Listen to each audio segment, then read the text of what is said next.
কিয়ামতের মাঠে এই কঠিন দিনে যাদের জন্য এত কিছু করলি পৃথিবীতে, তাদের সঙ্গে তো দেখা হয়েছে, তাদের সঙ্গে তো দেখা হয়েছে। বান্দা কি বলবে শুনুন, আপনিও বলবেন আমিও বলবো। আল্লাহ বাপের সঙ্গে দেখা হয়েছিল, বাপের সঙ্গে দেখা হয়েছিল, আমার এই করুণ দৃশ্য থেকে বাপ সরে পালিয়ে গেল। আর কার সঙ্গে দেখা হলো? পেটে ধরা মাটার সঙ্গে দেখা হয়েছিল, আমার এই করুণ দৃশ্য থেকে মাও সরে গেল। আর কে গেল? যে ছেলে মেয়ের ভবিষ্যতের জন্য জীবনে কিনা করেছি আমি পৃথিবীতে, সেই ছেলে মেয়ের সঙ্গেও দেখা হলো, আমার এই করুণ দৃশ্য থেকে সরে গেল। আর তো সে বউটা কি করলো? আল্লাহ বেঈমান, বেঈমান একটা, ও বেঈমান। তাহলে কেন বেঈমান হলো কেন? আল্লাহ ওর জন্য কিনা করেছি, আজ আমার এই করুণ দৃশ্য থেকে সরে গেল। আল্লাহ বলবে, তা পৃথিবীতে আমার কোন আলেম কোনদিন তোদের ওয়াজ করে বলেনি এইসব কথাগুলো, যে কিয়ামতের মাঠে স্বামী স্ত্রী ছেলে মেয়ে কেউ তোর আপন হবে না বাম্মা? তখন আপনারা কি বলবেন? দুদিন ব্যাপী জলসা দিয়েছিলাম, এইভাবে তো কেউ বলেনি। তবে এটা না যাতে বলতে না পারেন, কিয়ামতের মাঠে দুই কাঁধের দুই ফেরেশতা লিপিবদ্ধ করছে। আব্দুল্লাহিল মারুফকে ভুলে একবার এনে ফেলেছিলাম, আর ওই এসে বলেছিল কি, ইয়াউমা ইয়াফিরুল মারউ মিন আখিহি ওয়া উম্মিহি ওয়া আবি ওয়া সাহিবাতিহি ওয়া বানি লিকুল্লি মিরইম মিনহুম ইয়াউমা ইদিন শাআনুন ইউগনি উজুহু ইয়াউমা ইদিন মুসফিরা দাহিকাতুম মুস্তাবশিরা ওয়া উজুহু ইয়াউমা ইদিন আলাইহা গবারা তারহাকুহা কতারা উলাইকা হুমুল কাফারাতুল ফাজারা। 30 পারা। সেই দিনের ভয় তোমরা করো যেদিন বাপ তার ছেলে থেকে চলে যাবে, ছেলে তার বাপের কোনো উপকার করতে পারবে না, ভাই তার বোনের কোনো উপকার করতে পারবে না, স্বামী তার স্ত্রীর কোনো উপকার করতে পারবে না। আল্লাহ বলবেন, শুধু কোরআনের আয়াতটাই শুনলি আর প্র্যাকটিক্যাল করে দেখিয়ে দিইনি? তা আমরা তখন কি বলবো জানেন? কবে আল্লাহ? আল্লাহ বলবেন, মনে আছে 2020 সাল পেয়েছিলিস না তোরা? পেয়েছি তো আমরা, বলুন না। 2020 সালে একটা রোগ দিয়েছিলাম তো পৃথিবীতে, নাম হলো করোনা। ওই করোনা রোগ তোদের এই শিক্ষা দিয়ে গেল না? বাপের করোনা হয়েছে, ছেলে ডাক্তারকে বলছে মেরে দেন, মেরে দেন, মেরে দেন, ঠিক না বেটি? মায়ের করোনা হয়েছে, ছেলে মার ধারে বাড়ে যায় না। মায়ের পেটের ভাই করোনায় মারা গেছে, মায়ের পেটের ভাই লাশ আনতে যায়নি, ঠিক না বেটি? আল্লাহ বলবে, এই রোগটা থেকেও শিক্ষা নিলেনি? আমি তো দেখিয়ে দিয়েছিলাম পৃথিবীতে, কোরআনের আয়াতও দিয়েছিল আর প্র্যাকটিক্যাল করেও দেখিয়ে দিয়েছিলাম, তাও তো শিক্ষা নিসনি। এখন কি হবে বল? কি হবে বল এখন? তখন আমরা সব নিরুপায়। আল্লাহ, আপনার দয়া ছাড়া আমার কোনো রাস্তা নেই, কোনো রাস্তা নেই। সেদিন দয়ালু দয়াবান যদি মাফ করেন, যদি মাফ করেন আপনাকে আমাকে, তো রেহাই। আর যদি বলে তোর অবস্থা খারাপ, দাঁড়া, তোর আরো বিচার আছে, দাঁড়া, হয়ে গেল, চলো চলো। তো আল্লাহ যদি সেদিন দয়া করে তো পার হয়ে যাবো ইনশাল্লাহ আমরা, চলো চলো। কিন্তু ধরা আমরা পড়বো, এখানে যত নারী পুরুষ আছেন সব কটা ধরা পড়বে। বান্দার তরফের প্রশ্ন, বান্দার তরফ থেকে আল্লাহ 10 রকম প্রশ্ন করবেন। করকম করকম, দয়া করে আপনাদের করজোড়ে বলে যাচ্ছি বাপ, এই 10টা প্রশ্ন শুনে যান। পুরুষদের 10টা হবে, নারীদের 10টা হবে। তা পুরুষদের 10টা বললে ওর উল্টোটা নারীদের হবে, আর বেশি ডিসকাস করলাম না, পুরুষদেরটা শুনুন। 1 নাম্বার পুরুষদের প্রথম প্রশ্ন আল্লাহ করবেন কিয়ামতের মাঠে। এদিকে আয়, স্বামী হিসাবে পৃথিবীতে কতটা দায়িত্ব পালন করেছিস বল? বউয়ের কতটা হক আদায় করেছিস বল? আল্লাহর নবী বলেছেন, প্রত্যেক স্বামীর দায়িত্ব হলো স্ত্রীকে কমসে কম 17টা শিক্ষা দিতে হবে। কটা কটা? তা বউকে কটা শিক্ষা দিয়েছেন? একটাও তো দেননি, হয়ে গেছে। আল্লাহ রাসূল বলেছেন, এই 17টার মধ্যে একটা অন্তত বলি, একটা দুটো বলবো বা একটা বলি, আল্লাহর নবী বলেছেন তোমরা তোমাদের স্ত্রীদেরকে নিয়ে মাঝে মাঝে বেড়াতে বেরোবে। স্ত্রীকে নিয়ে বেড়াতে যাওয়াটা সুন্নাত। আরে স্ত্রীকে নিয়ে ইকো পার্ক, চিড়িয়াখানা, ভিক্টোরিয়া, জাদুঘর, তারামণ্ডল, নদীর পার্কে সব জায়গায় বেড়াতে যাবেন। নিজের স্ত্রীকে নিয়ে বেড়াতে যাবেন, কোনো টেনশন হবে না। তবে বউটা যেন নিজের বউ হয়, অন্যের বউ নিয়ে যাবেন। নিজের বউ নিয়ে বেড়াতে যাবেন, কোনো টেনশন হবে না। আর অন্যের বউ নিয়ে বেড়াতে যাবেন, ঠিক আমার দিকে তাকান, খালি এমন করবে, চোরের মতো খালি এদিক দিক করছে। কেন? 2 নাম্বার আরেকটা বলছি, নবীজি বলেছেন এই স্বামীরা তোমরা যেমন খাবে স্ত্রীদের তেমন খাওয়াবে। যখন খেতে বসবে স্ত্রীর গালে খাবার তুলে দেবে, আল্লাহ খুশি হবে। স্ত্রীর গালে খাবার তুলে দিলে, স্বামী যদি স্ত্রীর গালে খাবার তুলে দেয়, সদকা পরিমাণ নেকি আল্লাহ স্ত্রীর আমলনামায় আল্লাহ লিখে দেবে। কোথায় আছে? স্বামীর আমলনামায় সদকা পরিমাণ নেকি লেখা হবে। আর স্ত্রীদেরকে বলেছেন এই নারীরা, কোন নারী যদি স্বামীর জন্য সাজে, স্বামীর জন্য যদি সাজে, আর স্বামী যদি বাড়িতে গিয়ে যদি বলে কি ব্যাপার আজকে তোমাকে খুব সুন্দর লাগছে তো, আল্লাহ রাসূল বলেছেন ওই স্ত্রীর আমলনামায় একটা নফল হজের সওয়াব আল্লাহ লিখে দেবে। আমার মা বোনরা, অনেক আলোচনা, মা কয়েক কটা কথা শুনে নিন। 1 নাম্বার, স্বামী হিসেবে আপনি কতটা দায়িত্ব পালন করেছেন পৃথিবীতে, বাড়ি থেকে ভাববেন। নাম্বার 2, পিতা হিসেবে কতটা দায়িত্ব পালন করেছেন, ছেলে মেয়ের হক আদায় করেছেন। আল্লাহর নবী বলেছেন প্রত্যেক পিতামাতার দায়িত্ব হলো ছেলে মেয়ের উপরে 3টে। এই 3টে দায়িত্ব যদি পালন না করি, বাম্মা যত নামাজ পড়ুক, হজ করুক, জাহান্নামী। জন্ম দিলে বাপ হওয়া যায় না, পেটে ধরলে মা হওয়া যায় না। বাম্মা হতে গেলে অনেক দায়িত্ব আছে, আমরা তো বুঝি না, এসব অবস্থা আমরা করি না, আর আপনাদেরকে বলিনি, যার জন্য আপনারা বোঝেননি। এজন্য আপনাদেরকে করজোড়ে বলে যাচ্ছি বাপ। 3 নাম্বার হলো, এদিকে ছেলে হিসাবে কতটা দায়িত্ব পালন করেছিস, বাপের হক আদায় করেছিস, বাম্মার সেবা করেছিলিস না, তোর কাছে তো শ্বশুর শাশুড়ির গুরুত্ব খুব বেশি ছিল। 4 নাম্বার, ভাই হিসাবে কতটা দায়িত্ব পালন করেছিস, বোনের ফারাইজি অংশ দিয়েছিস। আমার ভাষা বুঝতে পারছেন? বোনের ফারাইজি অংশ। এই মা বোনেরা, বাপের যদি সম্পত্তি থাকে আপনি ফারাইজি অংশ পাবেন। কোরআন বলছে একজন পুরুষ যা পাবে, দুটো মেয়ে ছেলে তাই পাবে। ধরুন বাম্মা মরে গেছে, 1 ভাই 2 বোন, 10 বিঘা জমি আছে, 50 লক্ষ টাকা ব্যাংকে আছে। কে 1 কোটি টাকা ব্যাংকে আছে বাপের, কে কত পাবে? 1 ভাই আছে 50 লক্ষ টাকা পাবে, দুটো বোন 25 50 লক্ষ টাকা পাবে। এটা কোরআন, আমার বাবার কথা না। এরপরে নবী বলবেন, আল্লাহ বলছেন কিয়ামতের মাঠে আরো ধরা হবে তোদের। 5 নাম্বার, চাচা হিসেবে কতটা দায়িত্ব পালন করেছিস। চাচা, এখানে যত চাচা বসে আছেন ধরা হবে। আল্লাহ বলবেন কিরে তোর ভাই মরে গেল, তুই চাচা বেঁচে ছিলিস, ছোট ছোট ভাইপোদের সম্পত্তি নিজের নামে রেকর্ড করে নিলি। এত সহজ ভাবলেন? এতিমের মাল যারা খাবে তারা তাদের পেটে নরকের আগুন ঢোকাবে। আমি বলিনি, এই কোরআনে আছে। খবরদার বাপেরা এতিমের মাল কোনোদিন খাবেন না। সূরা নিসা 10 নম্বর আয়াত, ইন্নাল্লাযীনা ইয়াকুলুনা আমওয়ালাল ইয়াতামা যুলমান ইন্নামা ইয়াকুলুনা ফি বুতুনিহিম নারা ওয়া সায়াসলাউনা সাঈরা। এতিমের মাল যারা খাবে তারা তাদের পেটে নরকের আগুনগুলো ঢোকাতে শুরু করবে। খবরদার বাপ, এতিমের মাল খাবেন না। এতিম বাচ্চাকে আশ্রয় দেবেন, এতিম বাচ্চাকে ভালোবাসবেন।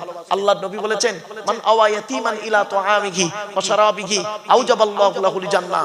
কোন ব্যক্তি যদি এতিমকে আশ্রয় দেয়, এতিমকে খাবার খাওয়ায়, এতিমকে পানি পান করায়, আওজাবাল্লাহু লাহুল জান্নাহ, ওই ব্যক্তির জন্য জান্নাত ওয়াজিব হয়ে যায়। আপনি জান্নাত খুঁজতে গেছেন মসজিদের ভিতরে, আপনার তো আইডিয়াই নেই। চলুন 6 নাম্বারটা খুব ইম্পর্টেন্ট, দুলা ভাইদের ধরবে। কি ভাই, দুলা ভাই বলেন না বোনাই বলেন, কোনটা? ওই দুলা ভাই আর বোনাইদের ধরবে। কবরে ঢোক, চল কবরে। শালির সঙ্গে ইয়ার কি মারা, জলসার সময় শালিকে নিয়ে ফুচকা গালে খাইয়ে দেওয়া, কবরে ঢোক। তোর মতো দুলাভাই বোনাইকে যে কি করবে কবরে আল্লাহ। ওর সঙ্গে আরেকজন আছে, বলবো ওই দুলাভাইয়ের সঙ্গে আরেকটা পিস আছে, সে পিসটার নাম শুনবেন, দেওর। কি বললাম দেওর বুঝেন তো? দেবর। আল্লাহর নবীর কাছে একদিন নারীরা এসেছে, এসে বলছে, হে নবী, পৃথিবীতে আমরা কাকে বেশি ভয় করব বলুন? নবীজি বললেন, তোমরা মৃত্যুকে ভয় করো? বলছে হ্যাঁ। বলে তার থেকে বেশি ভয় করবে দেওরকে। বলে কেন? বলে আখিরি জামানায় দেখবে ভাবিরা দেওরদের সঙ্গে যত নোংরা নোংরা ইয়ার কি করে চলবে। বাবাজি বাস্তবটাই বললাম, আমি এই ওয়াজ যদি না করি কিয়ামতের মাঠে আল্লাহ আমার জবানটা টেনে ছিঁড়ে নেবে। বাপেরা এই জবাব আমাকে দিতে হবে। চলুন 7 নাম্বার, খালু। খালার বারকে কি বলেন? খালুদেরকে আল্লাহ ধরবে। ওর সঙ্গে আর এক পিস আছে, জামাই বাবু। ফুপুর বারকে কি বলেন? ফুপা। জামাই বাবু ধরা হবে। 8 নাম্বারটা ভেরি ভেরি ইম্পর্টেন্ট, মামা। মামাদেরকে আল্লাহ ধরবে। এখানে যত মামা বসে আছে, মামা অনেক আছে দেখবেন, আল্লাহ বলবেন এদিকে, তোর বোনটা, তোর বোনাইটা অ্যাক্সিডেন্টে মারা গেল, তোর বোনাইটা অ্যাক্সিডেন্টে মারা গেল, বোনের 2টো বাচ্চা রেখে বিধবা বোনটা কষ্ট করে জীবন যাপন করলো। তুই ঈদের সময় তোর বউ বাচ্চার জন্য দামি দামি জামা কাপড় কিনলি, আর ভাগনা ভাগ্নি বোনটার জন্য কিছুই দিলি না। তোর মতো মামা আজকের জাহান্নামী, জাহান্নামী, জাহান্নামী। তোর হজ নামাজ রোজা কবুল হবে না। কোথায় আছেন আপনি? 9 নাম্বার হলো দাদু। দাদু, এই বাপের বাপকে কি বলেন? এখানে অনেক দাদু আছে। এই দাদুদেরকে, দাদাদেরকে ধরবে আল্লাহ। এদিকে আয়। তো 4টে ছেলে দিয়েছিলাম না, বড় ছেলেটা চাকরি করতে বলে বড় ছেলের ছেলেকে বেশি বেশি বিস্কুট কিনে দিতি, গ্লজেন কিনে দিতি। বড় ছেলের ছেলেকে হাত ধরে বাজারে বেড়াতি। আর মেজো ছেলেটা গরিব, কিছু করতে পারতো না বলে মেজো ছেলেকে তো দেখলি নি।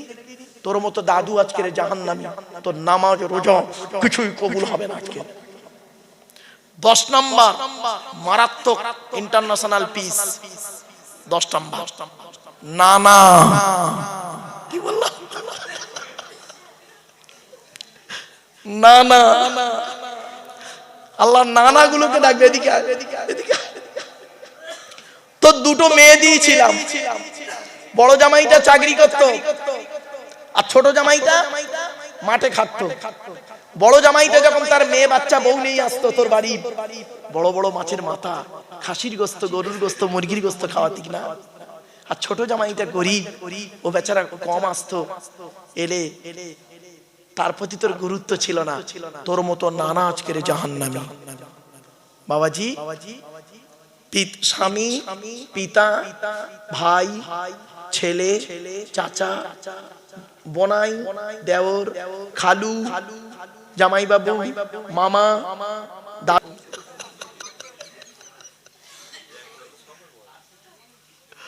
আমার বাপেরা এক একটা দলিল যদি দিই কোরআন হাদিস থেকে, অবাক হয়ে যাবে।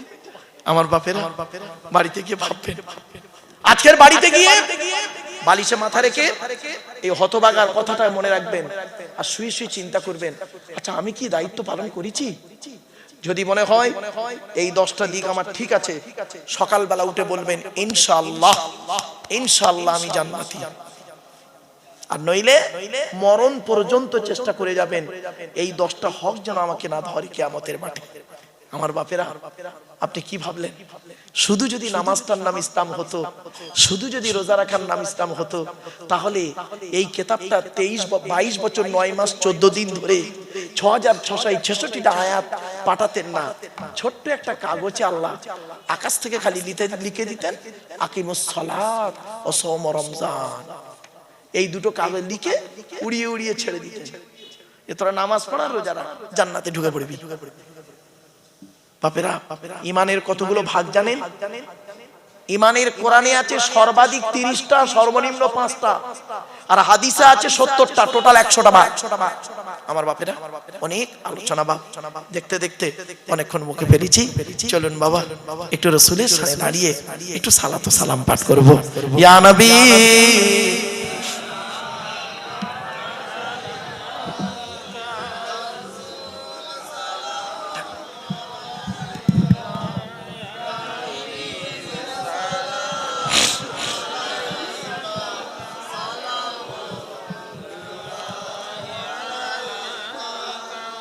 ও বাবা, এই কিয়াম নিয়ে মারামারি,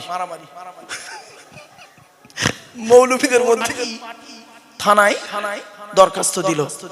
ভালো, এবার গিয়ে দেখছি, আমি আমার ব্যাটালিয়ন নিয়ে গিয়ে দেখছি দুটো স্টেজ করা দুদিকে। এদিকে দেখছি বয়স্ক লোকেরা ইসলাম ধর্মে, আর অনেক মোটা মোটা কেতাব বই আছে। আর এদিকে দেখছি বয়স্ক কিছু লোক, মোটা মোটা কেতাব, আর সামনে জনগণ বসে আছে। তা কি হবে? কিয়ামের বাস হবে। এরা এক দল, এরা এক দল। বিচারক কে? আমি বিচারক। বলে আমি কিয়ামের কিছুই বুঝি না, হিন্দু মানুষ, আমাকে ওরা বিচারক করেছে। এবার আমি দেখছি এই দলটা যা বলছে যুক্তি দিয়ে বা সব বই টই খুলে দেখাচ্ছে, মনে হচ্ছে ঠিক বলছে। আবার এই দলটা যত মনে হচ্ছে এরাও ঠিক বলছে। আমি কিছুই করতে পারলাম না। তারপরে দেখি নিজেদের মধ্যে ঝগড়া লেগে গেল। ওই জনগণ ঝগড়া মারামারি লেগে গিয়ে লাস্টে কি হলো? লাস্টে করলো কি? আমি দেখলাম খুব বেগতি খারাপ অবস্থা, খারাপ। আমি ব্যাটালিয়নকে বললাম, এই লাঠি চার্জ করো। করতে 2-4 জন ছড়ে গেল। এদের 6 জন, ওদের 6 জনকে থানায় এনে মোসলেকা লিখে ছেড়ে দিলাম। হাইরে মুসলমান, তোমরা কিয়ামের বাস করছো নিজেদের মধ্যে, আর বিচারক করছো একজন হিন্দু থানার ওসিকে। সে বেচারা কিছু জানে না। এজন্য আপনাদেরকে বলে যাচ্ছি, এই কিয়াম নিয়ে বাবা মারামারি ঝগড়া করবেন না, খবরদার করবেন না। মুস্তাহসান জায়েজ, নিজেদের মধ্যে মারামারি ঝগড়া করে বিভেদ তৈরি করবেন না। চলুন সালামকে ফরজ মেনে কিয়ামকে মুস্তাহসান মেনে করছি। কেন? ওয়াসাল্লিমু তাসলিমা, আল আমরু লিল উজুব মুসাল্লামাস সুবুত। দয়া করে মেহেরবানি করে আমরা পড়ব। চলুন। ইয়া নবী সালামুন আলাইকা,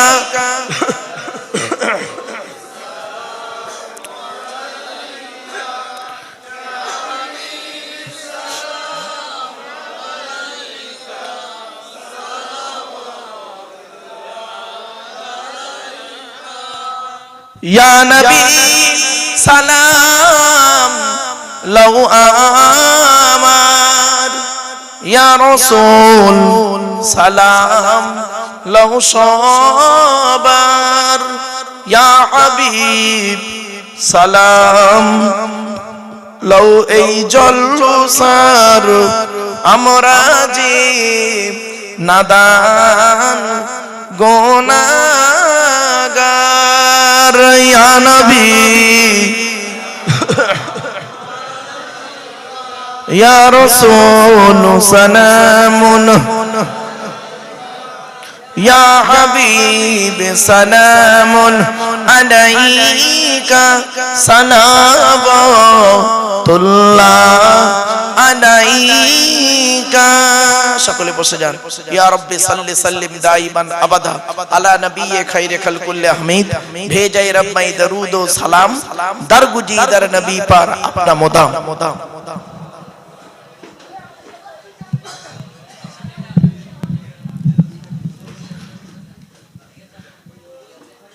সকলে বিসমিল্লাহ সূরা ফাতিহা শরীফ একবার, 3 বার সূরা ইখলাস, কুল ওয়াল্লাহ বেজর সঙ্গে কয়েকবার দরুদ শরীফ পড়ো। বাবা দয়া করে সুবহানাল্লাহ সুবহানাল্লাহ বলবেন। অনেক সময় কি হয় জানেন, ওর তো এটা মুখস্থ নেই, ও ঠোন নাড়ছে, এও দেখে দেখে ঠোন নাড়ছে, আদৌ কিছু বলে। আল্লাহ বলছি কি রে আদমের সন্তান। না বাবা, আরেকটা কথা বলি, আপনাদের তাবারুকের ব্যবস্থা বসিয়ে খাবেন হুজুর। বাবা তাবারুকের ব্যবস্থা আছে, একটা অনুরোধ করছি আপনাদের, এখানে কি বসিয়ে খাবেন না টেবিল চেয়ার? আচ্ছা অনুরোধ করছি বাবা, একটা কি বলবো বলবো দয়া করে নিজের জুতোটা দেখে নেবেন, অন্যের জুতো গলিয়ে চলে যাবেন না। ভালোর জন্য বললাম বাবা, কথাটা হয়তো শুনতে টক লাগলো কিন্তু বাস্তব কথা।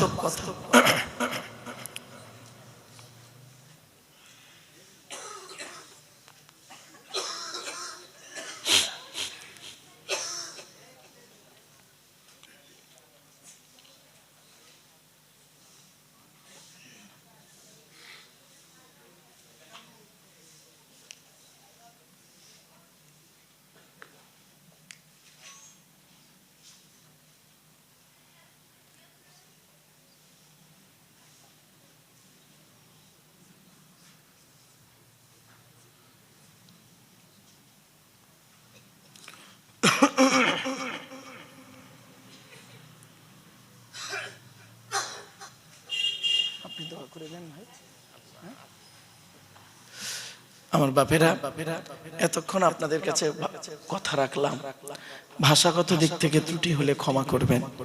ভালো থাকুন, সুস্থ থাকুন, মানুষকে ভালোবাসুন, অন্তরে জিলিপির পেঁচটা ছাড়িয়ে দিন, নামাজ পড়ুন, রোজা রাখুন। কারোর জন্য নামাজ মাপ নাই, রোজা মাপ নাই, বিশেষ ব্যক্তি বিশেষ কারণ ছাড়া। অর্থ থাকলে হজ করুন, যাকাত আদায় করুন, স্ত্রীর হক আদায় করুন, পিতামাতার সেবা যত্ন করুন, ভাই ভাই মিলেমিশে চলুন, প্রতিবেশীর উপকার করুন। মানুষের উপকার করতে না পারলে ক্ষতি করতে যাবেন না। একটা কথা মনে রাখবেন, আল্লাহ ছাড় দেয়, ছেড়ে দেয় না। এ কথাটি যেন আপনার মাথায় থাকে। আর একটা কথা বলে যাচ্ছি, রোজিপুরের মানুষ বাপেরা, কাপনের পকেট নেই, কাপনের পকেট নেই। আমাদের আসার রাস্তাটা হলো একটা, যাওয়ার রাস্তা অনেকটা। আসার রাস্তা একটা মানে আমরা বাপের পৃষ্ঠ হতে মায়ের পেটে থেকে পৃথিবীর মুখ দেখেছি প্রত্যেকেই, কি হিন্দু কি মুসলিম। যাওয়ার রাস্তা আমাদের কিন্তু অনেকটা, কেউ শ্মশানে, কেউ কবরে, কেউ গর্তে। মনে রাখবেন, এ জীবন শুরু হয়েছে 150 টাকায়, এ জীবন শেষ হবে 1500 টাকায়। এ জীবন শুরু হয়েছে 150 টাকায়, মানে জীবনের প্রথম কাপড়টা আপনি নিজে পরতে পারেননি, অন্যেই পরিয়ে দিয়েছিল, তার দাম ছিল খুব বেশি হলে 1 থেকে 150 টাকা। এ জীবন শুরু হয়েছে 150 টাকায়। আর যেদিন মারা যাবেন, যদি আপনার লাশটা পাওয়া যায়, আপনার যে কাপড়টা পরানো হবে নিজে তো পরতে পারবেন না, অন্যেই পরিয়ে দেবে, তার দাম হবে খুব বেশি হলে 1000 থেকে 1500 টাকা। মনে রাখবেন, চোখ দুটো বন্ধ হয়ে গেলে সব শেষ। এজন্য পৃথিবীতে এমন কিছু স্মৃতি রেখে যান, যারা শুধু মরে নাহি দেয় প্রাণ, তাদের কবু কোনোদিন করেনি সম্মান। মনে রাখবেন, কথাগুলো আপনাদের কাছে রাখলাম।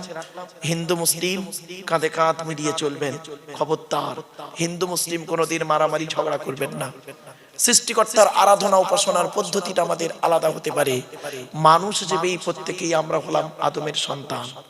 হিন্দু রক্তের ভিতরে মুসলমানদের রক্ত আছে, মুসলমানদের রক্তের ভিতরে হিন্দুদের রক্ত আছে। আপনাদের এলাকায় ব্লাড ডোনেশন ক্যাম্প হয়, রক্তদান শিবির হয়, ব্লাড যখন নেওয়া হয় তখন বলা হয় নাকি, এই ও হিন্দু ও রক্ত আলাদা কর, ও মুসলিম ও রক্ত আলাদা কর, বলে নাকি? ব্লাডের মধ্যে কাস্টের কোনো ডিভাইডেড থাকে না, ব্লাডের মধ্যে কালারের কোনো ডিভাইডেড থাকে না, ব্লাডের মধ্যে জেন্ডারের কোনো ডিভাইডেড থাকে না, ব্লাডের মধ্যে গ্রুপের ডিভাইডেড করা হয়। ব্লাডের 4টে group, A B, A B আর ও, প্রত্যেকটার মাইনাস প্লাস। একটা হিন্দু রক্তের ভিতরে 3টে জিনিস পাওয়া যায়, লোহিত কণিকা, শ্বেত কণিকা, অনুচক্রিকা, as a same no difference. একটা মুসলমানের রক্তের ভিতরে ওই 3টেই পাওয়া যায়। মনে রাখবেন, বিয়ের সময় আপনি যখন বিবাহ করেছিলেন 5 লাখ টাকা খরচা করেছেন, লোকের খাইয়েছেন, 500 জন লোককে খাইয়েছেন আপনি। তা আপনি যখন বিয়ের সময় 500 জন লোককে খাওয়ালেন, তার আপনার স্ত্রীর যখন পেটে বাচ্চা, ডাক্তার বলল 2 বোতল রক্ত লাগবে, একটাও তো খুঁজে পাননি কাউকে। তা কাকে খাইয়েছিলেন বিয়ের সময়? কাদেরকে খাইয়েছিলেন? যারা আপনার বিয়েতে খেয়েছে, কে আপনার দুর্নাম বদনাম করেছে। আর আপনার বইয়ের সিজারের সময় 2 বোতল রক্ত দেওয়ার মতো কি হয়েছে খুঁজে পাননি, এটাই ওটাই সেটাই খুঁজছেন পাগলের মতো। বাপেরা, কথাটা শুনতে হয়তো সাময়িক খারাপ লাগছে, অতি বাস্তব কথা। ছেলে মেয়েদেরকে সুশিক্ষায় শিক্ষিত করুন, কোরআনের শিক্ষা দিন, কোরআনের শিক্ষা দিন, সাথে সাথে ইন্টারন্যাশনাল ল্যাঙ্গুয়েজ ইংলিশ, ইংলিশটাও শেখান, ন্যাশনাল ল্যাঙ্গুয়েজ হিন্দি, সেটাও শেখান, রিলিজিয়াস ল্যাঙ্গুয়েজ আরবি, ওটাও শেখান।